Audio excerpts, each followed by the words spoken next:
Tama na yung kilay mo. Ang laki na eh. Mukha ka ng si Madam Kilay eh. Sino ka mukha mo pag natapos ka mag-makeup?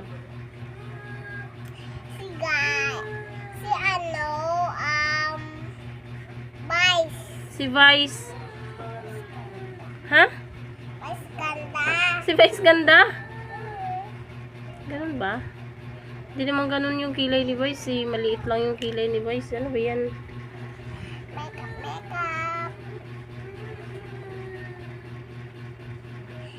Kalon lang guys sa makeup kasi madami. Madaming makeup?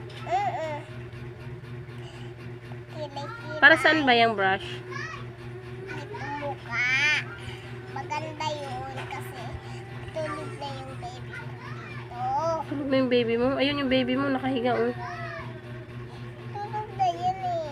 Tulog. Nababash ako kasi mag-makeup ako. Kaya ka nagbabrush.